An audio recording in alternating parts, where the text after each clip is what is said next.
la rareté fait la valeur.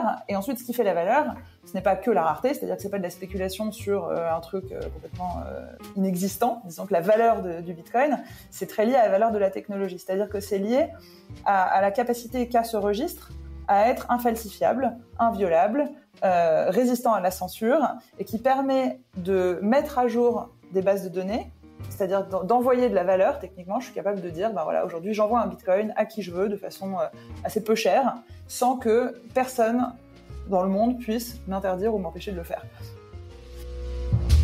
Salut, je suis Mathieu Stéphanie et je vous présente La Martingale, un podcast qui vise à explorer le monde de la finance personnelle pour comprendre comment gagner à tous les coups, qu'on ait 200 € par mois à investir ou 5 millions sur son compte en banque. On va pas se mentir, c'est un peu ambitieux, mais les faits sont là. Jusqu'à maintenant, j'ai pas pris le temps de m'intéresser à tous ces sujets et il est temps que ça change. Alors abonnez-vous, des éclairages gratuits, ça commence par là.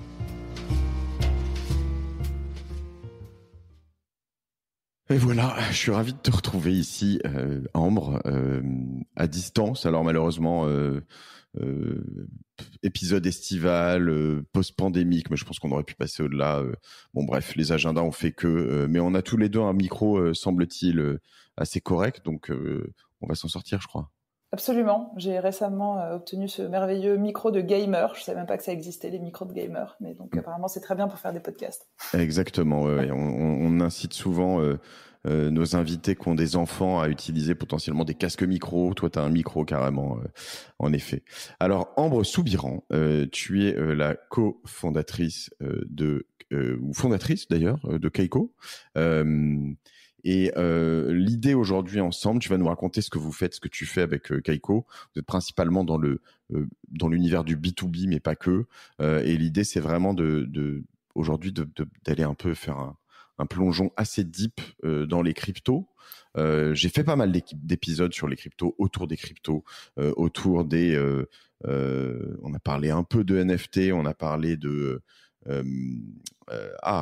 quand tu détiens des biens immobiliers, notamment tokenisation, de la tokenisation. On a parlé de vraiment plein de choses déjà sur la martingale.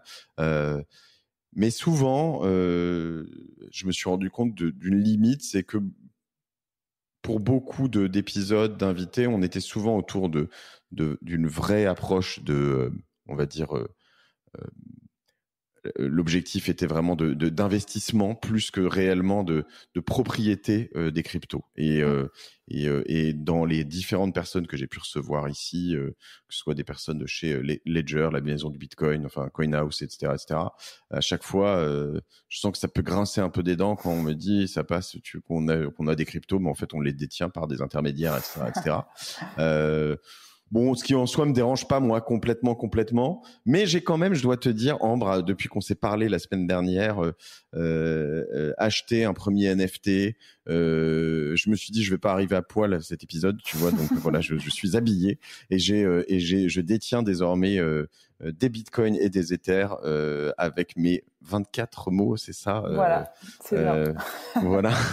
Bon, avant de rentrer de plein pied dans tout ça et de vraiment de débattre un peu de pourquoi il faut le faire, c'est philosophique, mais pas que. Hein. Ça peut aller bien au-delà. Ça peut être totalement sonnant et trébuchant aussi comme raison. Raconte-moi pourquoi tu t'y connais si bien et qu'est-ce que tu fais dans cet univers, si tu veux bien. Tout à fait. Alors déjà, merci de me recevoir sur la martingale. Moi, j'ai un parcours assez traditionnel en fait au début. J'ai fait des études de mathématiques appliquées à Paris et ensuite je suis partie travailler en salle de marché chez HSBC où j'ai structuré des dérivés actions pendant à peu près 8 ans. D'abord à Paris puis à Londres. Traditionnel dans ton univers, hein, oui. dis ça. Mais... non, mais je veux dire, en tout cas, je suis pas partie, j'ai pas drop out of college pour aller monter une startup dans le garage de ma mère. J'ai fait plutôt le bon programme, graduate, associate, etc. D'accord. T'as drop out de la salle des marchés en revanche. Voilà, en revanche, 8 ans après, j'ai fait ma crise d'ado sur le tard et j'ai drop out d'une carrière finalement assez classique pour aller me lancer dans la belle aventure de l'entrepreneuriat et de la blockchain. Et comment je suis arrivée là, un peu par hasard en fait. Je m'intéresse beaucoup de manière générale à tout ce qui touche à la technologie et à l'innovation, particulièrement dans le contexte de l'argent, de la santé et de la nourriture. Voilà, c'est un peu mes thèses d'investissement, c'est les 3 trucs sans lesquels on aurait du mal à évoluer. Et en lisant des blogs de maths financière, je suis tombée sur le Bitcoin White Paper à l'époque, c'était en 2012, que j'ai lu, que j'ai trouvé super intéressant. J'ai commencé à regarder un peu plus, à me renseigner. Il se trouvait qu'il y avait un meet-up Bitcoin à Londres organisé quelques semaines plus tard, auquel je suis allée. Et ça a été ma première vraie découverte dans ce qu'était le monde du Bitcoin. Et c'est comme Qui ça devait que être assez loin de ton monde de salle de marché et de choses comme ça, non? Même dans le look des gens et tout ça. Ouais, à l'époque, c'est pour ça, c'est un peu le but de ce podcast, c'est de revenir un peu, non pas que sur le trading de Bitcoin, mais aussi sur en fait les origines du Bitcoin et comme tu dis en fait, d'où est-ce que cette technologie est sortie. Et en fait, on oublie souvent le contexte dans lequel le Bitcoin a été créé, inventé. Et le white paper du Bitcoin, qui est donc le papier qui définit un peu le concept de la blockchain et les règles qui régissent le protocole. Qu'on trouve un peu partout, qui est traduit et qu'il faut quand même lire. Absolument, il est traduit dans toutes les langues du monde, il est pas long, il est pas trop technique, il est génial, c'est vraiment 101, ça vaut le coup de prendre 1 heure pour essayer de le comprendre, quoi. C'est vraiment On mettra le lien dans l'épisode, ouais. Et en fait, ce white paper a été publié en 2008 au moment de la crise des subprimes et a été clairement publié dans un contexte de réaction un peu allergique au fait que les banques centrales aient sauvé les banques alors que les banques avaient créé la crise qui les avait mis dans la déroute. Et il y a eu une sorte de remise en question en fait d'un système politique et monétaire qui permettait à des grandes institutions financières que sont les banques centrales d'émettre de la monnaie pour en fait un objectif qui n'est pas nécessairement celui qu'aurait choisi la population. Disons, vraiment là je grossis le trait, mais grosso modo c'est à peu près ça. Les recherches de monnaie digitale et de monnaie numérique, ça fait des dizaines d'années que des cryptographes travaillent sur le sujet. C'était pas du tout la première tentative de créer une monnaie numérique. En revanche, c'est la première qui a vraiment réussi. Et pourquoi elle a vraiment réussi? Parce que c'est la première monnaie numérique qui a répondu au problème qu'on appelle le problème de la double dépense, le double spent problem. Et ce problème-là, c'est un problème assez classique quand on pense à ce que c'est que quelque chose de digital. C'est-à-dire que si moi j'ai un fichier Word, je peux te le vendre 10 €, mais une fois que je te l'ai envoyé par email, tu l'as, je l'ai encore. Donc en fait, rien ne m'empêche de le revendre encore une fois 10 € à quelqu'un d'autre. Ça va quand on parle d'un fichier Word qui m'appartient, mais pour créer une monnaie, en fait, c'est pas possible que quand j'ai une monnaie, si je l'envoie à quelqu'un, je suis censé ne plus l'avoir. Voilà, c'est le principe de la monnaie quand même. Sinon, la multiplication des pains et voilà, on retourne dans d'autres scénarios. Donc en fait, pour créer une monnaie qui soit ce qu'on dit en anglais sound money, une monnaie qui puisse servir de monnaie, il faut résoudre ce problème de la double dépense numérique, c'est-à-dire de dire une fois que j'ai envoyé cet actif numérique, je ne l'ai plus. Et ce problème-là, il a été adressé par la création de la blockchain. La blockchain étant en fait une chaîne de blocs, pour vulgariser, blockchain, c'est une chaîne de blocs, et chaque bloc est horodaté. La chaîne de blocs, c'est une sorte de série temporelle où en fait les blocs se succèdent, et chaque bloc représente entre guillemets un état du monde. Ce qu'on appelle un état du monde, c'est la liste de tous les portefeuilles qui détiennent du Bitcoin avec un solde qui correspond à chaque portefeuille. Je prends un exemple très très réducteur. On est 2 dans cette blockchain. On a créé le Ambre Coin. On est 2.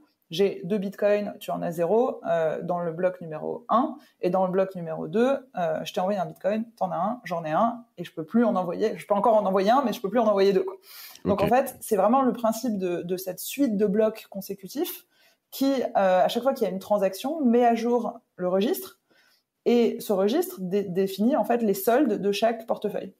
Ouais. Et du coup, quand j'ai envoyé, si je t'envoie 2 bitcoins, dans le bloc d'après, mon solde c'est 0 et du coup je peux plus en envoyer. Sachant que le problème du registre, généralement, étant qu'il est centralisé. Donc, voilà. C'est un des problèmes qu'on a, un des autres problèmes. J'imagine que tu vas pouvoir m'expliquer ça, mais un registre centralisé, ça veut dire que quand tu vas chez un notaire ou que tu vas dans une mairie, il va y avoir Ambre s'est mariée avec un tel, a eu une petite fille à telle date, a eu etc., avec le nom, le prénom, le carnet de famille que toi tu as chez toi. Mais que tu peux perdre éventuellement, et le carnet centralisé, alors qu'il est peut-être digitalisé désormais, mais qui est quand même si centralisé. Si la mairie brûle et que je perds mon livret de famille, c'est foutu. Et voilà, tu n'es plus personne, tu n'existes plus. C'est ça. Voilà, c'est un peu le problème, c'est ça.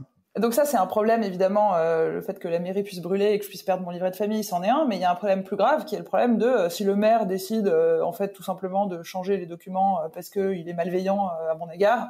Il décide de t'effacer. Voilà, il peut... évidemment, le maire n'a aucun intérêt de m'effacer de son registre, mais je prends une autre, si on pense à de l'argent, on en revient aux problématiques autour de l'argent. Si on définit un registre qui détermine qui a quelle richesse, en fait, il suffit que quelqu'un ait envie de se rendre plus riche. Si c'est une base de données centralisée, ça pose la question de la personne qui a le contrôle sur ce point de centralisation peut dire, en fait, s'attribuer plus d'argent, etc.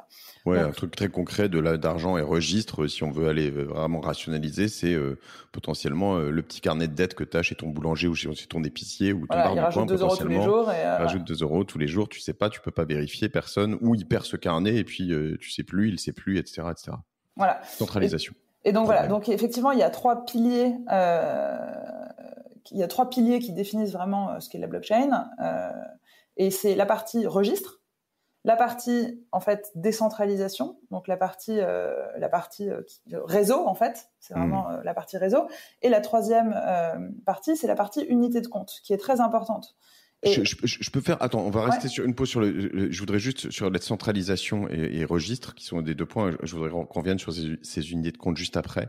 Il y a aussi un aspect très très très philosophique sur lequel on reviendra plus tard. C'est que la centralisation, quand on parle d'une banque centrale européenne, américaine, française avant, etc., on a un côté aussi un féodé, entre guillemets, on est lié, on n'est que des pions dans un système qui dérange aussi, je crois, beaucoup de... Enfin, y a un côté une idée de se libérer de tout ça autour de la bonne blockchain pour toute une partie des personnes qui sont ouais, ensuite, pour moi, ça dépend aussi de l'économie dans laquelle on vit. Moi, je trouve on critique beaucoup la France, on est quand même pas trop mal logé, on a quand même un système de santé qui fonctionne, des routes qui fonctionnent, un système d'éducation qui marche, qui est critiquable, comme tout peut être critiquable, mais grosso modo, moi j'ai rien de vraiment dramatique contre l'État français. C'est pas la même question quand on est dans des pays où en fait il y a vraiment des contrôles de change, pas de liberté individuelle, pas de possibilité de sortir de l'argent de la banque. Enfin, il y a des pays qui sont dans des situations quand même beaucoup plus compliquées. Je pense que même si on acceptait le fait que on arrivait à créer une monnaie qui ne dépendait pas d'une banque centrale et qu'on voulait créer un État autour de ça, il faudrait quand même recréer des règles et recréer des services communs. Enfin, il y a quand même un intérêt à avoir, je pense, un État. Moi, je suis pas du tout anti-banque, anti-État, anti-gouvernement. Ce qui m'intéresse, c'est l'aspect transparence, auditabilité, efficience, parce qu'en fait, on est en décentralisation, on permet aussi la désintermédiation. Donc, en fait, quand on vient de parler du réseau, la blockchain, c'est une base de données, c'est un registre qui est détenu par un réseau.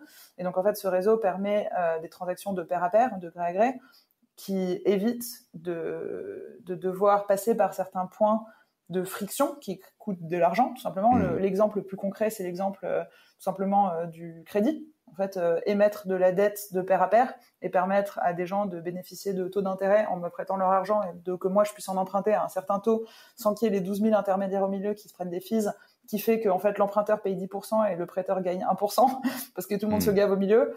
Ça, c'est typiquement un des intérêts de la désintermédiation, et il se passe des choses géniales aujourd'hui sur ce qu'on appelle la DeFi, la finance décentralisée, qui permet notamment de désintermédier les systèmes de crédit. Ça, c'est typiquement une application intéressante de la blockchain, mais moi je suis pas contre les banques. Il y a l'État et les banques centrales apportent aussi énormément de valeur. Non, mais je mettais un peu ça parce en avant, évidemment, parce que je pense qu'il y a une frange des utilisateurs aussi de la blockchain et des bitcoins qui sont aussi on va dire un peu opposés, ou voilà, et ce qui peut d'ailleurs poser problème ou menacer tout ça, puisque ça va être un point d'accès ou un point de levier pour des politiques ou un certain nombre de personnes pour dénoncer le fait que c'est opaque, qu'il peut y avoir de l'argent sale, etc., hein, évidemment. Ouais. Alors j'adore cette notion d'argent sale parce qu'on en revient à ce que c'est que la blockchain. La blockchain, c'est un registre public et transparent. Donc en fait, c'est vraiment la pire technologie possible pour faire des trucs illégaux. Vraiment, aujourd'hui, il se trouve que oui, c'est l'argent d'Internet, donc c'est une technologie qui est nouvelle, qui, comme toutes les nouvelles technologies, sont utilisées parfois pour des cas d'usage, parfois qui sont peut-être plus restreint, disons, que ce qu'on peut faire normalement avec des virements bancaires où les banques imposent tout un tas de KYC, etc. Mais la meilleure manière de faire des trucs illégaux, c'est quand même de payer avec du cash émis par des banques centrales.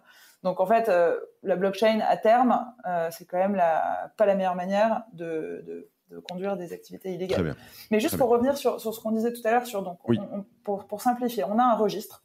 Okay, un registre, c'est vraiment ça. Chaque bloc et tu as un état du registre, et ces blocs sont consécutifs et représentent l'évolution du registre.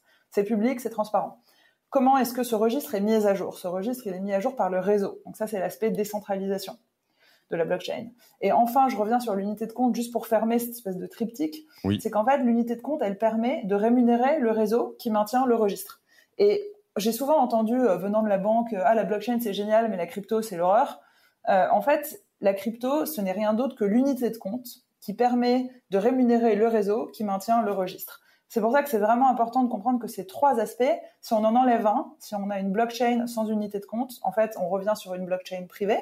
Pourquoi? Parce que si le réseau n'est pas incentivisé à maintenir ce registre de façon décentralisée, en fait, les seuls gens qui vont maintenir le réseau, c'est ceux qui ont un intérêt à le maintenir, potentiellement dans leur intérêt à eux de modifier la base de données, typiquement.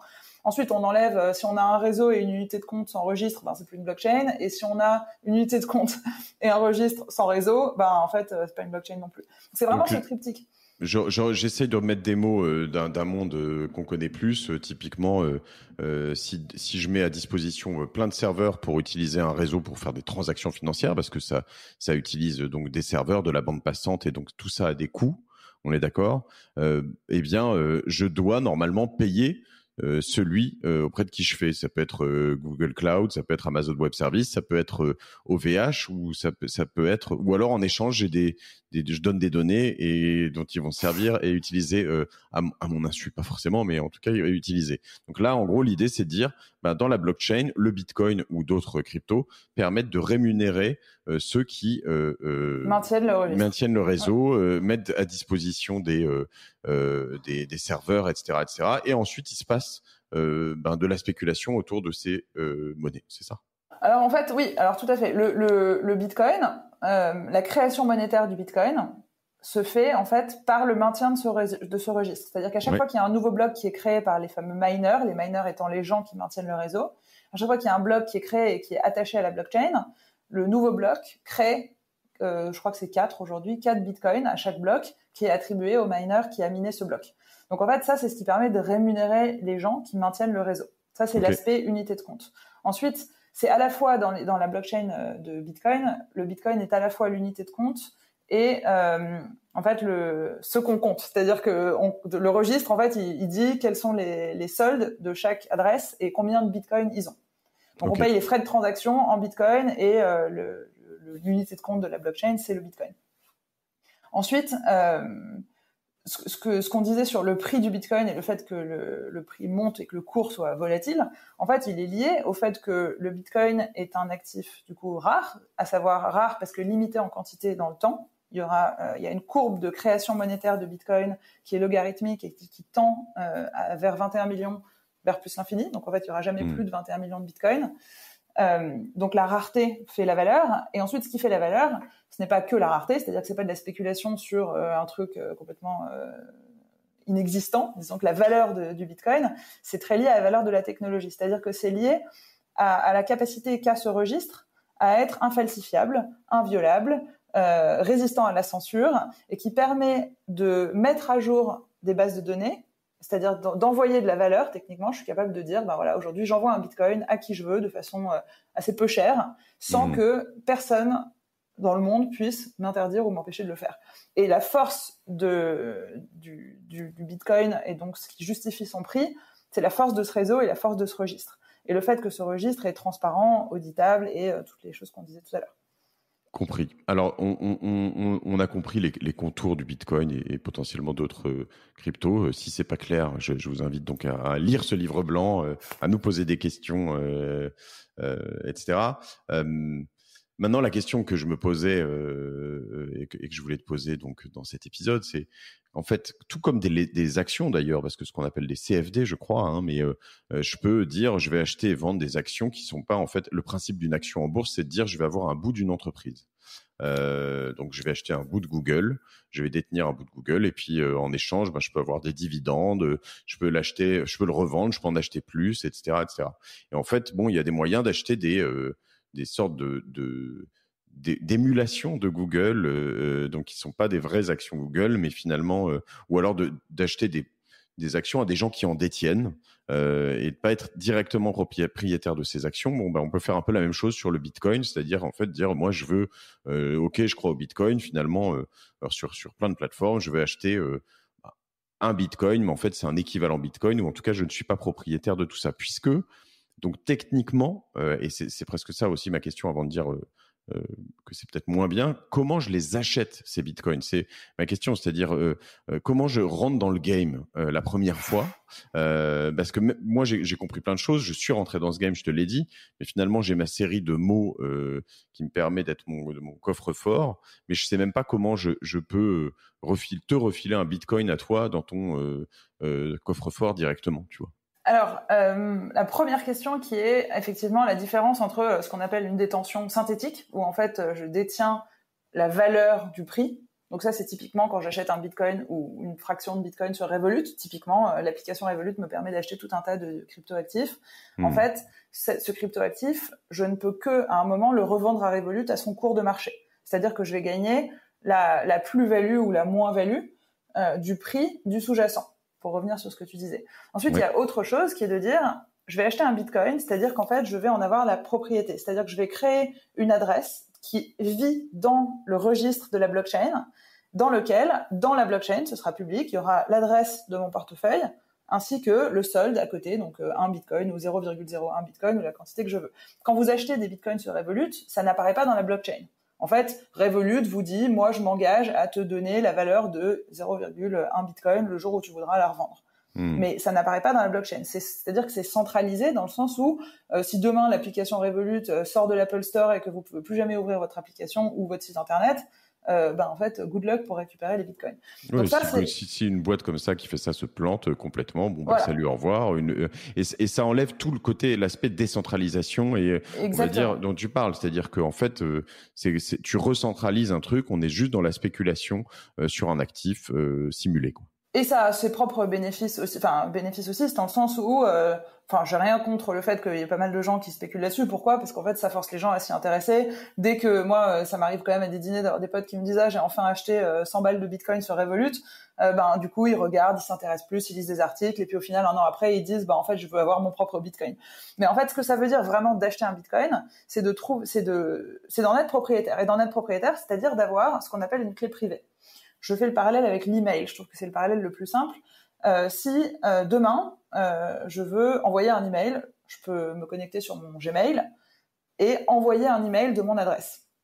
Mon adresse publique, à savoir ambre@kaiko.com, c'est une adresse publique que je peux donner à tout le monde qui me permet de recevoir des emails. Si quelqu'un voudrait hacker mon email, il aurait besoin de mon mot de passe pour pouvoir émettre des emails de mon compte. Ça, là-dessus, on est d'accord. Sur le Bitcoin, c'est à peu près pareil. J'ai une adresse publique qui est l'adresse sur laquelle tout le monde peut m'envoyer des Bitcoins.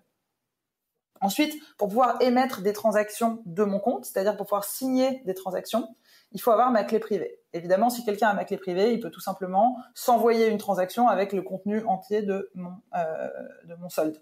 Donc ça, c'est le truc qu'il faut absolument protéger. Les 24 mots auxquels tu fais référence tout à l'heure, ça représente ta clé privée. Et donc cette clé privée, c'est la chose qu'il ne faut pas donner. Pourquoi? Parce que si moi demain j'ai ces 24 mots, je peux tout simplement me connecter à ton compte Bitcoin et m'envoyer le contenu de ce que tu as sur ton adresse. Donc ça, c'est la raison pour laquelle il faut faire toujours très attention à ces 24 mots, il faut jamais les donner. Ensuite, comment on fait pour en acheter? Et comme c'est décentralisé, il n'y a pas de tiers qui peut dire je vais te etc. Donc ce qui fait qu'il y a autant d'histoires de Frédéric Montagnon que j'avais reçu son associé, tu le connais peut-être Frédéric, mais sur un de mes podcasts, et puis il me dit Fred, je crois qu'il doit avoir l'équivalent de plusieurs millions, voire dizaines de millions de bitcoins d'il y a très très longtemps qui sont perdus a priori à jamais puisque perdus ces mots et on peut pas les resimuler puisqu'il n'y a pas la Société Générale qui va te dire tiens je te redonne ou Gmail, Google qui va dire je te redonne un accès à ton compte, quoi. Oui, alors en l'occurrence de mémoire, Fred a perdu ses bitcoins dans le hack de Mt. Gox qui était un exchange japonais. Et en fait, c'est là où il s'est fait, comme beaucoup de gens à l'époque, le setup était bien différent. C'était un exchange, donc c'est-à-dire qu'il les a achetés sur un exchange et il n'a pas mis ses bitcoins sur une clé privée l'exchange qui était donc la partie centralisée qui détenait. C'est un peu comme si Revolut avait fait faillite. En fait, en l'occurrence, tous les gens qui avaient de l'argent chez Mt. Gox, qui était un exchange japonais, l'échange a fait faillite et l'argent a disparu avec, parce que en fait, l'exchange n'a jamais rendu les bitcoins. Mais juste pour revenir sur comment on fait pour les acheter. Donc, il y a plein d'exchanges aujourd'hui dans le monde, de type Coinbase, qui a fait pas mal de bruit parce qu'il y a là récemment IPO aux États-Unis, Kraken, qui est plus connu en Europe, Bitstamp, Gemini. Il y a pas mal de gros exchanges maintenant qui sont régulés, qui permettent, un peu comme on le ferait sur Boursorama ou sur IG Trading, de faire un virement pour créditer son compte avec des euros. Et une fois qu'on a qu'on a de l'argent en euros sur le compte, il y a une place de marché, donc qui permet d'acheter des bitcoins, des Ethereum, des Litecoin, n'importe quel type de crypto. Ok, mais alors, juste avant de revenir sur cette place de marché, tu m'as parlé de mon compte Gmail, donc ambre@kaiko.com par exemple. Où est-ce que je l'ouvre ?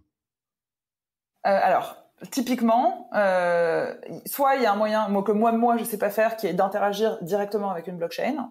Ça, je sais pas faire, très honnêtement. Je pense que assez peu de monde sait faire. Soit on passe par des custodians type Ledger. Donc Ledger, typiquement, c'est une société qui vous fournit cette petite clé USB qui est une sorte d'interface qui permet de communiquer avec la blockchain. Ce n'est pas un truc centralisé, c'est-à-dire qu'ils n'ont pas mon mot de passe. Si je perds mes 24 mots et mon mot de passe, ils peuvent rien faire pour nous. Mais en revanche, il me permet de créer l'interface, qui me permet de créer un portefeuille, de noter mes 24 mots sans que eux le voient, et d'avoir ma clé privée, ma clé publique. Donc Ledger en est un, il y a d'autres types de trucs, il y a MyCrypto, Crypto Wallet, MyEther Wallet. Kraken, c'est un exchange. Kraken, c'est une bourse. C'est un endroit qui me permet d'acheter et de vendre. Je peux stocker sur Kraken le temps de faire mon trading, mes achats, mes ventes, etc. Mais une fois que j'ai décidé que je voulais avoir le cash, en tout cas moi, ce que je fais, c'est que je le bouge sur mon Ledger. Mon Ledger, c'est vraiment un portefeuille qui vit dans la blockchain. D'accord, donc là, il y a typiquement Coinbase Wallet, je crois aussi. Typiquement. Voilà, Coinbase Wallet en est un autre. D'accord, ce qui est différent de Coinbase, en l'occurrence. Voilà, Coinbase, c'est l'exchange, Coinbase Wallet, c'est un wallet. Ok. Absolument. Donc, la première chose, c'est de se créer un compte. Bon, moi, j'utilise Ledger parce que je trouve que c'est un super outil qui est hyper facile. Et juste pour comprendre là-dessus, aller jusqu'au bout, une fois que j'ai ce compte, il est aussi, entre guillemets, décentralisé. Je peux passer de Coinbase Wallet à tous les autres que tu as cités, Ledger, etc. C'est la même chose. Ouais, tout à fait. Ouais. Moi, demain, je peux te donner mon adresse Bitcoin et te dire, rembourse-moi le déjeuner qu'on a partagé en deux sur mon adresse Bitcoin. Quand tu as ta clé publique, ta clé privée, tu peux envoyer en fait tes Bitcoins à qui tu veux, quand tu veux, sur l'adresse que tu veux. Okay. Et des applications telles que Coinbase Wallet, Ledger, etc. permettent d'avoir une interface qui est un peu plus user-friendly que de devoir interagir en direct avec la blockchain. Et tout ça sans frais ni rien, c'est juste un... Il y a des frais de transaction qui permettent de rémunérer les mineurs qui vont créer le bloc. Oui, c'est ça. Mais eux, c'est une interface qui te donne accès, mais eux, ils prennent pas de frais là-dessus. Absolument. Ok. Et donc pour résumer ce qu'on disait au début, il y a deux manières d'investir dans la crypto. Un, c'est de dire je vais passer par un truc centralisé type Revolut pour avoir l'exposition au prix. Ou je vais créer un portefeuille avec une adresse qui vit dans la blockchain et je vais aller acheter de la crypto sur une place de marché et ensuite je vais sortir ma crypto de cette place de marché pour la mettre sur mon portefeuille. Donc en fait, il y a plusieurs étapes quand même. L'étape, c'est j'envoie des euros sur Kraken, je place un ordre d'achat pour acheter 0,1 Bitcoin, ce qui va me coûter 2000 euros, je crois, aujourd'hui, ou 2500 euros. Avec ça, j'ai un petit morceau de Bitcoin et ce petit morceau de Bitcoin, je vais le sortir de Kraken pour l'envoyer sur mon portefeuille privé. Et une fois que j'ai ce portefeuille, je peux partir avec mes 24 mots au bout du monde. Kraken peut faire faillite. Enfin, a priori, à moins que Bitcoin se fasse hacker, ce qui n'est jamais arrivé en près de 10 ans d'existence, l'argent, je l'ai, il est à moi et tous les intermédiaires peuvent faire faillite. Tant qu'il y a un nœud qui fait tourner la blockchain, ma valeur continue d'exister dans la blockchain. Et ça, c'est intéressant parce que quand on parle de les gens qui ont perdu de l'argent, soit ils ont perdu leur mot de passe et donc du coup ils ne peuvent plus signer de transaction. Un peu comme si j'avais perdu mon mot de passe Gmail et que je pouvais plus faire le mot de passe oublié. Dans ce cas-là, je peux plus envoyer d'email. C'est à peu près vraiment le même raisonnement. Sauf qu'effectivement, quand on perd nos 24 mots dans la blockchain, il n'y a pas de forgot password, ça n'existe pas. C'est comme si on avait perdu du cash. Et en revanche, quand on parle de hack ou quand on parle de je me suis fait hacker mes bitcoins, ce n'est jamais vraiment un hack de la blockchain. C'est en général des organismes centralisés qui se font hacker. Ok. Donc typiquement, si j'ai enregistré mes 24 mots dans un truc dans le cloud et qu'il se fait hacker, je suis mal barré. Là, ils peuvent se faire passer pour vous, signer une transaction et vider l'argent, quoi. Très clair. Mais du coup, ça donne, tu vois, tu te dis, mais finalement, tu vois, il y a du pour et du contre, finalement. Te dire, moi, si j'achète, tu parlais de Revolut ou il y en a Ouais. plein d'autres, hein, Coinbase, eToro, etc., comme ça, bah, finalement, moi, je sais que je risque pas de perdre tous mes accès. Ouais. Et pourquoi pas, en fait, finalement. Bah, en fait, c'est le risque de crédit. C'est toujours le risque de crédit, le risque de contrepartie. Ça veut dire que, voilà, nous, encore une fois, on est dans des écosystèmes aujourd'hui où moi, j'ai mon argent à la BNP, j'ai pas peur qu'il disparaisse demain. Revolut, bon, c'est une grosse boîte qui a levé des centaines de millions d'euros. On pense que c'est quand même assez stable. Mais en soi, en fait, le risque, c'est une sorte de risque de ce qu'on appelle bank run dans le langage financier. C'est que si tout le monde retire son argent au même moment, si tout le monde dit à Revolut en même temps, je veux récupérer tout mon argent, est-ce qu'ils ont placé l'argent? Est-ce qu'ils ont des liquidités derrière? Donc en fait, c'est le risque de contrepartie dont on parle. Typiquement Revolut, bon, il n'y a pas trop de risques. Coinbase, bon, pourquoi pas, mais en soi, les gens qui essayent de hacker Coinbase ou qui essayent de hacker Kraken, disons que c'est un seul endroit centralisé qui détient l'argent de tout le monde. Voilà. Donc pareil pour eToro, pareil pour tout. Vous envoyez de l'argent dessus et vous avez confiance que le jour où vous voudrez récupérer votre argent, bah, la boîte vous l'enverra. C'est tout. Il faut avoir confiance dans ce point de centralisation. C'est le cas pour la plupart des grosses boîtes technologiques, c'est le cas pour la plupart des banques dans les pays dans lesquels en tout cas je vis. Mais j'ai des amis, notamment récemment au Liban, bah en fait non, leur argent il est dans une banque libanaise, ils peuvent pas le sortir, ils peuvent partir au distributeur, ils peuvent pas faire de virement, ils peuvent rien faire. Donc en fait, l'argent n'a de la valeur qu'à partir du moment où on peut l'utiliser. Et ça, c'était une des choses qui vraiment m'a convaincu quand on a échangé, c'est de se dire, il faut pas l'oublier, ça. C'est que on est dans une période stable, on est dans mais j'ai fait un épisode sur le fait d'avoir des lingots d'or ou pas, et on avait eu un peu ce débat. Est-ce qu'il faut avoir des lingots d'or chez soi ou des lingots d'or en papier? Les deux sont potentiellement discutables, mais parce que chez toi, tu peux aussi te le faire piquer. Alors probablement peut-être plus facilement que le Bitcoin sur lequel, enfin, lingot, ça faut quand même le mettre dans un coffre ou voilà, si tu le mets dans tes slibards, a priori, c'est vite grillé. Mais non, mais tu vois, et c'est vrai que voilà. Alors, mais du coup, et c'est ça a ses avantages et ses inconvénients, hein, parce qu'en fait, tu vois, est-ce que je mettrais un exemple tout bête, hein, j'ai pas aujourd'hui 10 millions d'euros, mais si j'avais 10 millions d'euros, est-ce que je les laisserais sur Revolut? Franchement, je sais pas. Je sais pas si, enfin, quand on parle de 100 balles, 1000 euros pour investir, spéculer à des petits montants sur un peu de crypto et tout, très bien. Le jour où j'ai 1 million d'euros sur Revolut, je pense que je le sors et je le mets ailleurs. Alors, est-ce que je le mets, si c'est des euros, je peux le mettre à la BNP, si c'est des bitcoins, je vais clairement pas pouvoir le mettre à la BNP, quoi. Ou à la Société Générale ou nulle part. Non, mais c'est une forme de bas de laine, quoi, en fait. C'est un peu comme le truc que nos grands-mères mettaient sous leur, tu vois, comment t'appelles ça, sous leur matelas.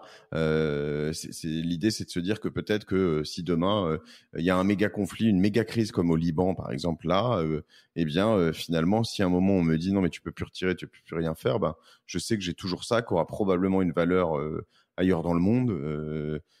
Et sur lequel je pourrais échanger un certain nombre de choses. Puis de toute façon, s'il n'a plus de valeur, tout comme l'or, c'est que potentiellement, il n'y a plus que la nourriture qui a de la valeur, finalement. Non, mais c'est ça. Hein, si on veut être... Et ça a les avantages et les inconvénients. Ça veut dire que les gens qui critiquent en disant mais on va pas payer un café avec Bitcoin, je suis là mais très bien. En fait, c'est pas la vocation de Bitcoin, c'est pas d'être une monnaie d'échange de tous les jours pour l'argent de poche. C'est quelque chose qui est une sorte de plutôt de store of value. Je sais même pas comment on dit. Oui, mais c'est comme détenir des dollars, si tu habites, ou des dollars et de l'or ou des certains assets comme ça, très clair. Ce bout de papier sur lequel je note mes mots et ces mots, est-ce que je peux te donner, alors je peux te donner tous mes mots, mais là le problème c'est que tu vas faire ce que tu veux. Est-ce que je peux échanger avec toi de l'argent offline? Oui, alors ça il y a un truc qui existe qui s'appelle local Bitcoin. Typiquement, local Bitcoin, c'est pour les gens qui veulent acheter de la crypto sans qu'il y ait de traces, parce qu'en fait, aujourd'hui, si je veux aller acheter de l'argent, je mentionnais Kraken tout à l'heure, qui est moi la plateforme sur laquelle je fais mes transactions. Ben, si je veux aller sur Kraken, ils vont me demander une copie de mon passeport, ils vont faire un KYC, ce qui est d'ailleurs normal. KYC, Know Your Customer. Donc, ils veulent savoir qui tu es. Ouais. Ils veulent savoir qui je suis, ça fait partie de leurs engagements vis-à-vis du régulateur de pas vendre n'importe quoi à n'importe qui. Donc c'est très bien. Et du coup, il y a des gens qui disent, bah moi, ça me dit bien d'avoir du Bitcoin, mais j'ai pas envie de faire un KYC sur un exchange. Je veux rester anonyme. Dans ce cas-là, il y a un site qui s'appelle Local Bitcoin qui permet de se retrouver avec une valise de cash dans la rue. Je l'ai jamais fait. Okay. Je pense que ça marche pour des petits montants. Il y a un moment, vous n'allez pas acheter une maison sur local Bitcoin non plus, donc ça dépend aussi quelle est l'utilisation.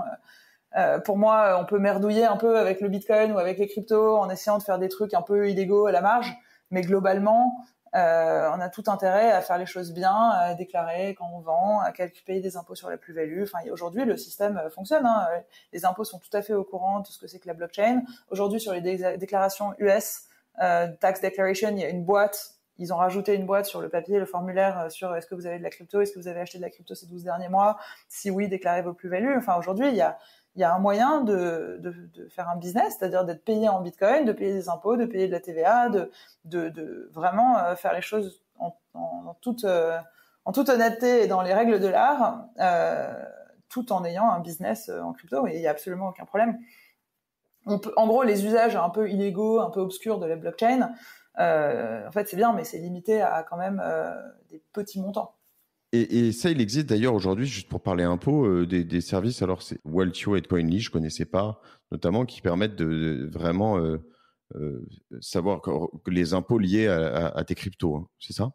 Alors, je ne sais pas si tu les connais, mais ouais, tu peux. Alors, moi, je connais Cryptio, typiquement, qui est une boîte française qui fait du tax accounting, donc de la calcul de fiscalité pour les business crypto et pour les individus. On bosse avec eux, ils sont top. On bosse avec eux sur tout ce qui est les prix de fixing. Donc, en fait, pour calculer une plus-value, il faut un prix d'acquisition et un prix de revente. Ouais. Et en fait, après, on calcule la différence entre les deux et l'impôt s'applique dessus. En France, il y a une flat tax sur les cryptos, donc je crois que c'est 30% flat. Ouais. Et donc, typiquement, on bosse avec eux pour apporter de la transparence sur le calcul des prix d'acquisition et des prix de revente et d'avoir des prix qui sont fiables pour pouvoir déclarer aux autorités la plus-value qu'on a gagnée. Aujourd'hui, vraiment, il y a une infrastructure qui permet de faire les choses dans un cadre réglementaire tout à fait correct. Ok. Non, c'est important de bien se rendre compte que c'est pas totalement... Enfin, tu peux t'exonérer d'impôts là-dessus, mais l'État te laissera pas passer si il te voit. Je crois qu'en dessous d'un petit montant, en dessous de, je pense, quelques milliers d'euros, c'est considéré comme du gain accidentel, quoi. Ouais. Mais que au-delà d'un certain montant, ça devient considéré comme quelque chose de taxable. Très bien. Il y a aujourd'hui, quelles sont les principales, on en a parlé de certaines, mais de raisons pour lesquelles c'est critiqué, et notamment le Bitcoin, peut-être plus que d'autres. Alors j'ai l'impression qu'il y a une grosse vague pro-Ether depuis quelques temps. Est-ce que tu peux m'expliquer un peu tout ça? Absolument. Je fais partie de cette grosse vague pro-Ethereum aussi. En fait, Bitcoin est la première blockchain. Donc Bitcoin a été disons la première, tout simplement la première blockchain, la première fois qu'on a inventé cette technologie qui permet de créer en réalité de la rareté numérique. On en revient à ce que je disais tout à l'heure sur le problème de la double dépense. Dans Bitcoin, quand j'ai envoyé un Bitcoin, je peux pas en envoyer un deuxième si j'en ai pas un deuxième sur mon compte. Voilà. Donc ça a permis de créer ce qu'on appelle de la rareté numérique, d'où les NFTs, etc. Ethereum, en fait, c'est une sorte d'évolution de Bitcoin qui permet de faire beaucoup plus de choses. Bitcoin, ce que je peux faire, c'est envoyer des Bitcoins, recevoir des Bitcoins. C'est assez limité quand même dans les applications industrielles qui permettraient de faire ce que tu décrivais tout à l'heure, de la tokenisation d'immobilier, des NFTs, etc. Ethereum a pris le concept de la blockchain et a dit, au lieu de pouvoir envoyer des Bitcoins ou recevoir des Bitcoins, on va pouvoir envoyer du code et exécuter du code. Et ça va nous permettre de faire du code plus intelligent. Souvent, on appelle ça des smart contracts. En fait, c'est du code qui s'exécute de façon décentralisée et qui s'exécute, on est capable de créer des paramètres. C'est-à-dire que je suis capable de faire un contrat qui s'exécute sous telle condition vérifiable informatiquement. Je suis capable de faire des choses qui sont beaucoup plus sophistiquées puisque je peux en fait programmer l'argent. Okay. Donc Ethereum a permis de créer, au-delà de la décentralisation de ce registre distribué, etc., le fait que l'information qu'on envoie dans une transaction ne soit pas qu'une information simple d'envoi ou de réception, mais d'envoyer du code. Et du coup, ce qu'est Ethereum en réalité, c'est plus une sorte d'ordinateur décentralisé, ou d'ordinateur dont la capacité de calcul est décentralisée, et permet de créer des applications dessus. Donc aujourd'hui, la plupart des des tokens dont on entend parler, ce qu'on appelle souvent des ERC20 tokens. Ce sont en fait des jetons qui vivent sur Ethereum. Donc Ethereum est Donc il y a aujourd'hui énormément une plateforme. d'applications, dès qu'on parle de blockchain, etc., qui sont développées sur Ethereum, ce qui fait que ça stimule aussi tout ce qui se passe autour, puisque pour utiliser ces applications, les développer, il va y avoir des mineurs aussi, j'imagine, qui gagnent de l'argent, parce qu'ils hébergent aussi ce qui fait fonctionner cette crypto. Absolument, absolument. Aujourd'hui, Ethereum est une sorte de vaste plateforme d'ordinateurs décentralisés, entre guillemets, sur lesquels les gens peuvent créer des applications, créer des sociétés même. Et tout à l'heure, tu prenais le parallèle de dire quand j'achète une action Microsoft, j'ai en fait une partie de cette boîte. Les gens qui créent des sociétés qui vivent, entre guillemets, sur Ethereum font très souvent des émissions de jetons. Et en fait, détenir ces jetons, c'est assez proche de détenir une sorte de participation dans une startup. La valeur du jeton va être associée à la réussite de l'application créée sur Ethereum. Ce qu'on appelle des ICO, du coup. Voilà. Ouais, d'accord. Tout à fait. Donc une IPO, donc c'est une introduction en bourse de société. ICO, c'est des introductions de nouvelles valeurs. Nouveaux jetons. Ouais. Nouveaux jetons. Coins. D'accord. Et ce qui fait qu'en fait, j'essaie de paraphraser ce que tu m'as dit. Le Bitcoin, en fait, c'est un peu une monnaie d'échange toute bête, mais qui est la monnaie d'échange toute bête reine dans les cryptos. Donc, ça a une valeur, beaucoup de gens l'aiment bien, etc., parce que c'est le point d'accès le principal, l'espèce d'autoroute, etc. Mais comme ça reste bête, et ben du coup, non, mais j'exagère, ok. Je voudrais pas que ce soit, j'aurais pas dit bête, mais il y a un côté un peu divin au Bitcoin en fait. C'est à la fois la plus simple des blockchains et en même temps. C'est toujours embêtant de dire bête quand on parle du divin, du coup, hein, c'est ça. Non, mais en fait, ce qui est génial avec Bitcoin, c'est que c'est une technologie donc totalement révolutionnaire qui a été créée par un fondateur inconnu. On sait pas qui c'est, on sait pas si c'est un groupe de personnes, si c'est un individu tout seul. Les origines du Bitcoin sont assez cryptiques et la blockchain tourne depuis maintenant 10 ans. Sans que ce soit possible en fait de vraiment modifier le protocole, de vraiment apporter d'amélioration. En fait, on n'aurait pas pu transformer Bitcoin en Ethereum. Il a fallu créer une nouvelle blockchain qui s'appelle Ethereum, qui avec des nouvelles capacités. Pourquoi ? Parce qu'aujourd'hui, c'était très difficile de changer le protocole puisque personne ne le contrôle vraiment.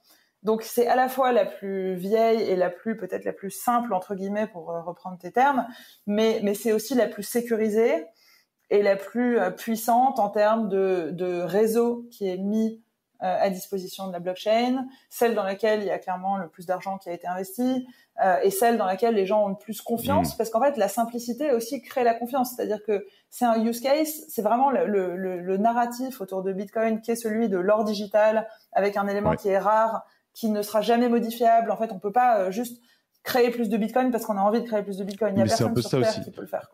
L'or, ça sert à rien, enfin, à part faire 3 bijoux et voilà. Mais c'est un peu l'idée, c'est de se dire aussi, ce que je voulais dire dans ce comparatif, c'était dire sur l'Ether, en fait, on est quand même beaucoup plus l'Ethereum sur une technologie winner aussi, du coup, parce que qui est un endroit sur lequel en fait il y a un autre on va dire gain, en tout cas, c'est utilisé par beaucoup de monde, donc c'est vraiment la base de beaucoup d'usages.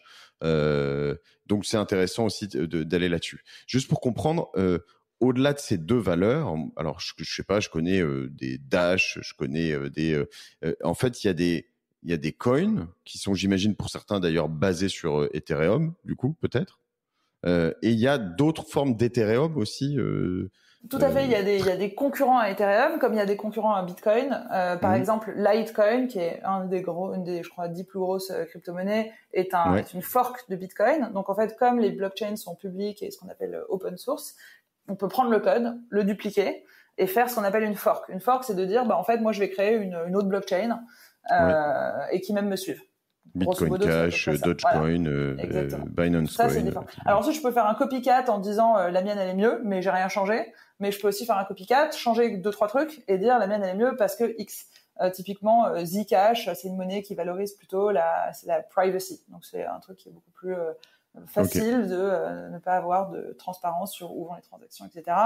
Donc chaque blockchain a un peu sa spécificité, sachant que les deux grandes familles, c'est quand même la famille Bitcoin-likes, avec les Bitcoin, Litecoin, Zcash, etc. et les familles Ethereum-like qui sont plutôt sur de l'exécution de code décentralisé par rapport à au narratif de l'or digital. Donc, c'est quand même deux grandes familles de type de coin.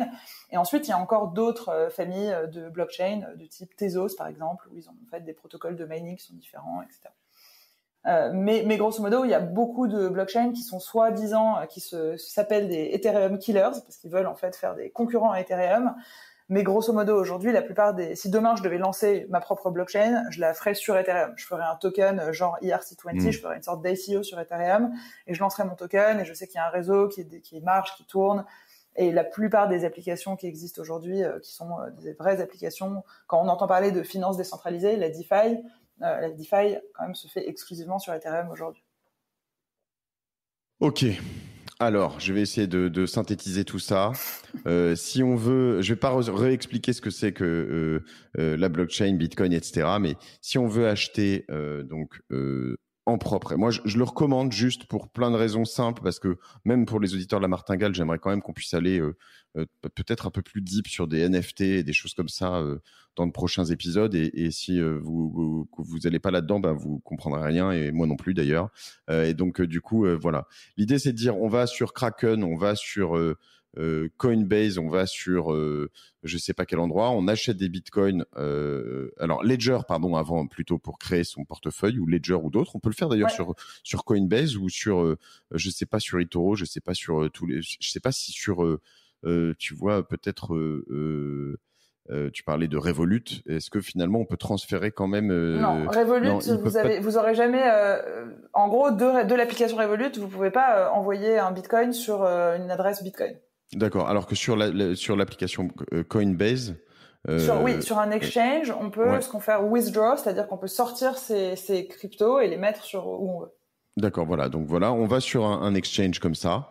On en achète, mais on est bien d'accord, hein, question que je t'ai pas posée, mais je peux acheter un 0,1 Bitcoin. Enfin, je suis pas obligé d'en acheter un entier. Vous n'allez pas à sortir 40 000 balles, hein, les gars. Non, ouais, le Bitcoin est divisible au billiardième de Bitcoin. Donc je peux acheter jusqu'à 10 puissance moins 9 de Bitcoin. Et genre, y a pas de, techniquement, le seul montant minimum, c'est que c'est un peu con de payer plus de frais que ce qu'on finit par détenir, mais il y a pas de montant minimum sur Bitcoin. Ce que je fais, moi, sur certains de ces exchanges, c'est que j'achète de manière hebdomadaire, des petits montants, mais de manière hebdomadaire, pour vraiment faire une sorte de dollar cost averaging. Et puis là, maintenant, ce que je vais faire, puisque j'ai commencé ça la semaine dernière en achetant un premier NFT sur une œuvre d'art, justement, en l'occurrence, et puis en transférant ces bitcoins sur un wallet. Et bien comme ça, après, j'ai eu mes 24 mots et je suis full propriétaire. Donc, on pousse l'expérience jusqu'au bout, ne serait-ce que pour l'avoir fait, pour pouvoir se la péter auprès de ses potes, c'est déjà pas mal. Dans les dîners, quand on croisera Ambre, elle pourra pas nous dire ouais, t'es juste propriétaire sur Revolut. Et puis après, non, surtout, ça permet de découvrir. Ça permet de comprendre, ça permet d'interagir vraiment avec ce que c'est que la blockchain, ce que c'est que d'avoir son argent et d'en être responsable, quoi. Et d'avoir son petit bas de laine aussi, potentiellement, quand on continue un peu, peut-être qu'il sera, sait-on jamais, un peu protégé de certaines crises politiques, militaires, financières. On ne sait jamais, pourquoi pas. Quelques milliers, dizaines de milliers d'euros au fur et à mesure de sa vie, je veux dire, dans des horizons pas si lointains, c'est arrivé d'avoir des gens qui ont dû partir avec des lingots, ou même très récemment dans d'autres pays. Donc voilà. Donc en cas d'emergency, d'urgence, on peut toujours avoir ça. La question subsidiaire quand même sur tout ça, c'est j'en fais quoi de mon petit bout de papier avec mes 24 mots, enfin, ou pas mon petit bout de papier, mais tu vois, il y a plein de manières, il y a plein de trucs. Soit on l'apprend par cœur, mais c'est dangereux. Soit pourquoi c'est dangereux? Parce que si jamais on te met un fusil sur la tempe, ou même si j'oublie, soit, alors pas mal, 24 c'est divisible par 8, donc soit 3 x 8, 24, on écrit sur 3 bouts de papier 8 mots, et on met deux bouts de papier ensemble, de façon à ce que pour réunir les 24 mots, il faut savoir où prendre les bouts de papier. Ça peut pas être genre, typiquement, quelqu'un trouve 16 de mes mots, il leur manque 8. Moi, je sais où sont les 8 autres. Donc ça, c'est des techniques assez classiques. J'ai des copains qui se sont écrits des lettres, genre, ils ont écrit une carte postale, mais ils ont mis les 24 mots à des moments précis, genre un mot sur 3, un truc comme ça. Donc il y a plein de techniques pour une lettre accrochée derrière un tableau dans le salon. Enfin, il y a des manières différentes de le faire. La manière la plus simple, c'est quand même d'écrire ces 24 mots et de les mettre dans un coffre à la banque, ce qui recentralise un peu le truc. Oui, c'est ça. Voilà. Oui. Donc oui, ce qui est sûr, c'est que faut pas perdre son mot de passe, quoi. Enfin, en fait, c'est comme si on disait, si t'as un paquet de cash, tu veux pas perdre ton cash, tu le mets où, quoi. Sachant que si tu les mets à la banque, en effet, tu n'es quand même pas très réactif non plus si jamais tu veux acheter et vendre pour une raison X ou Y, quoi. Donc, faut quand même en avoir un peu. Après, il y a les. Mais bon, ça centralise aussi. Hein. Tu as les. Comment ça s'appelle les coffres-forts numériques, genre Dashlane, OnePassword, etc. Mais c'est pareil, ça reste un. Ça reste centralisé. Ouais, ça reste centralisé. Ok, écoute, c'est clair. Moi, c'est bon. Tu vois, j'aurais pu te dire normalement, ça m'a donné envie, mais j'ai précédé au moins cet épisode. Je me suis mis un gros coup de pied au cul. Sur quelle plateforme est-ce que tu as acheté ton NFT? Sur le NFT, alors c'est une bonne question. C'était pour un artiste. La semaine dernière, ils m'ont demandé de passer par. Oh là là là. OpenSea? Non. Et en fait, il se trouve que c'était avec mon beau-frère qui avait une sorte de tirage au sort. Et en fait, le NFT, il te permettra d'avoir soit à terme l'œuvre en réel et ça détruit le NFT, soit, je crois, détruire l'œuvre en réel et de garder le NFT. Enfin, un truc un peu... voilà, mais c'est ce genre et d'un artiste en plus très connu. Mais j'ai pas ça sous les yeux et je vais mettre trop de temps à le retrouver. No worries. Mais, on le mettra dans les notes. On le mettra dans les notes. Mais voilà, et c'est des expériences quand même intéressantes et sur lesquelles en plus il va se passer plein de choses et bon, ça, si on se trompe pas ou si on spécule un peu, c'est peut-être tu vois, la ruée vers l'or, en tout cas la découverte du Grand Ouest américain de notre époque, quoi. Donc, en tout cas, c'est intéressant et franchement, autant il y a 10 ans, enfin pas 10 ans, il y a 5 ans, il y avait très peu de ressources pour apprendre. Aujourd'hui, il y a plein de trucs. On cherche qu'est-ce que c'est que le Bitcoin sur YouTube. Il y a des vidéos de 10 minutes qui expliquent. Enfin, ce serait dommage, je trouve, d'être quelqu'un de curieux et d'intelligent. Et je suis sûre que ceux qui écoutent La Martingale sont tous curieux et intelligents. Et de pas se dire, allez, je vais me donner 2 heures dimanche après-midi ou la prochaine fois que j'ai un avion pour essayer d'y comprendre quelque chose, quoi. Parce que sincèrement, il y a des ressources maintenant. C'est pas si compliqué que ça. Tu avais acheté un Bitcoin, toi, en 2012, quand tu as découvert le... Ouais, alors c'est très drôle parce que j'avais acheté à l'époque un truc absurde c'était un Bitcoin physique. Donc en fait, c'était des pièces d'argent massif sur lesquelles était gravé un QR code. Et en fait, c'était un quart de Bitcoin à l'époque. Et à l'époque, ça valait 20 €. Sauf qu'en fait, je me suis fait arnaquer. J'ai une pièce d'argent massif qui est aujourd'hui un collectible, donc c'est un truc un peu rare parce que c'était les premières pièces Bitcoin. Elles sont floquées, logo Bitcoin 2012, machin. Elles ont été émises. C'était rigolo. C'était la première fois qu'il y avait des représentations. C'est l'inverse du NFT. C'était des représentations physiques d'un truc numérique. Donc c'est un objet de collection aujourd'hui, mais malheureusement, le QR code qui est représenté dessus ne représente plus aujourd'hui un quart de Bitcoin. J'aurais bien aimé. D'accord, dommage, ouais, parce que je voyais ça en préparant cet épisode. Je crois que en 2009, hein, $100 de Bitcoin en 2009 représente aujourd'hui 260 millions d'euros. Bon, je doute que les 11 prochaines années soient aussi prolifiques, mais en l'occurrence, c'est vraiment intéressant. Écoute, je te remercie pour tout ça. Quelle est ta martingale à toi, Ambre? Est-ce que tu as un petit péché mignon dans l'investissement, Crypto, je suis 50% Ether, 50% Bitcoin. Et je touche pas au reste parce que j'ai pas le temps. J'ai investi Tu achètes toujours? Non, j'ai pas acheté depuis super longtemps, mais j'ai pas vendu. Ok. Je garde, voilà. Et sinon, moi je suis vraiment, je reviens sur le truc que j'ai dit tout au début, c'est en fait moi j'ai 3 thèses qui m'intéressent vraiment, c'est tout ce qui touche à l'innovation autour de 3 secteurs. Argent, santé, nourriture. Et je m'intéresse énormément, ça c'est vraiment un side thing, mais je m'intéresse beaucoup à ce qui se passe dans les nouvelles technos, dans l'agriculture, notamment comment on va nourrir la planète sur le long terme, et encore plus particulièrement à ce qui se passe autour des insectes. Il y a des trucs hyper intéressants. J'adore ça. Ouais, moi aussi. Insectes notamment. Insectes, voilà. Insectes, je suis trop fan. J'ai vraiment, ça fait depuis 2012-2013 que je suis ce qui se passe dans cette industrie-là. Je trouve que c'est fascinant et je m'intéresse. Moi, j'ai pas particulièrement envie de manger des criquets à l'apéro. En revanche, ça me dérange pas du tout que les poulets que moi je mange aient mangé des criquets plutôt que de la protéine de soja, quoi. Donc je trouve que voilà, c'est mon petit péché mignon, c'est tout ce qui tourne autour de la techno dans ces 3 axes. On te suit sur LinkedIn, ça te va? On mettra ton lien sur LinkedIn. Twitter, on a ton email si tu as donné le bon tout à l'heure, hein, de toute façon, puisque voilà, 2 fois, donc il suffit de remonter dans l'épisode. Et puis, en 2 mots, si je veux bosser moi avec Kaiko, tu fais quoi pour moi? Alors moi, je vends des bases de données de prix de cryptoactifs. Donc là, aujourd'hui, ce podcast était vraiment plus théorique. Pro bono. Voilà. Non, plutôt théorique sur l'histoire, pourquoi c'est important, etc. Et c'est très cher à mon cœur. Mais effectivement, la plupart de mes clients sont plutôt des traders quantitatifs qui font des backtesting sur la donnée historique qu'on a ou qui regardent la profondeur de marché, qui font vraiment des analyses de marché sur les cryptoactifs, de l'arbitrage entre différents exchanges, etc. Moi, aujourd'hui, je suis connecté à une centaine de places de marché sur lesquelles les gens font du trading de crypto et je récupère toute la data de trading que je consolide en un seul endroit. Et ces gens-là sont des gens un peu exotiques ou du coup c'est tes anciens potes de salle de marché? Alors c'est pas encore mes anciens potes de salle de marché. En revanche, c'est pas non plus hyper alternatif, genre le petit crypto-fonds en Corée du Sud. Maintenant, on est quand même sur Fidelity à annoncer, Citi, Goldman, ces gens-là quand même commencent activement à regarder. Dans la plupart des grandes banques aujourd'hui, il y a des équipes qui s'occupent de la stratégie digital assets. Aujourd'hui, c'est quand même principalement centré autour de Bitcoin et Ethereum. Donc on vend quand même principalement de la donnée temps réel et historique autour de Bitcoin et Ethereum contre du dollar sur les plus grandes places de marché crypto. Mais c'est plus, en tout cas, disons que le marché s'est significativement institutionnalisé au cours de 2020. On a vu toutes les grandes institutions allant de PayPal, Visa, Fidelity, enfin tout BlackRock, tout le monde a commencé à avoir une stratégie blockchain. Top. Bon, bah écoute, c'est bien pour toi, du coup. Hein. Exactement. Je remercie Clémentine qui m'avait noté, je revois dans mes notes, elle est très calée en crypto et en blockchain. Il faut juste faire attention à ce que ça reste accessible au plus grand nombre. En termes de compréhension, je vais le lui rappeler. J'espère qu'on a réussi à faire ça. Ambre, je crois que ça va.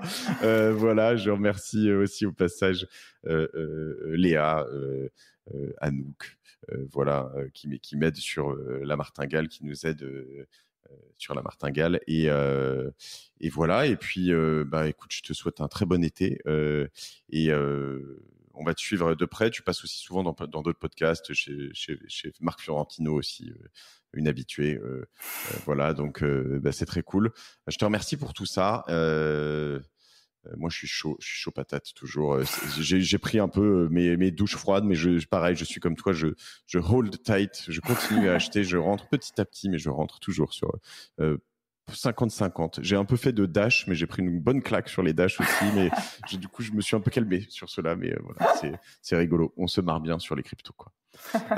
Merci mille fois, Ambre. Génial, merci à toi et merci à tous de nous avoir écoutés. N'hésitez pas si vous avez des questions à me contacter sur Twitter ou par email. Merci à tous, salut, ciao, Au ciao. revoir.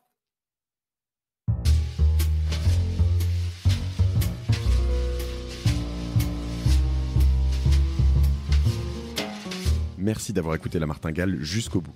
Si cet épisode vous a plu, n'oubliez pas de le partager autour de vous, de vous abonner à la newsletter sur lamartingale.io et si vous trouvez 5 petites minutes, de mettre une note 5 étoiles ainsi qu'un commentaire sur Apple Podcast. Ça nous aide beaucoup pour remonter dans les classements. La Martingale est produit par Cosa Vostra, une agence de conseil tech et créative qui accompagne ses clients dans leur stratégie digitale pour qu'ils gagnent en visibilité, en singularité et en efficacité. Je remercie toutes les équipes pour la production. Je vous retrouve dans 15 jours. Je suis Mathieu Stéphanie et je vous dis merci.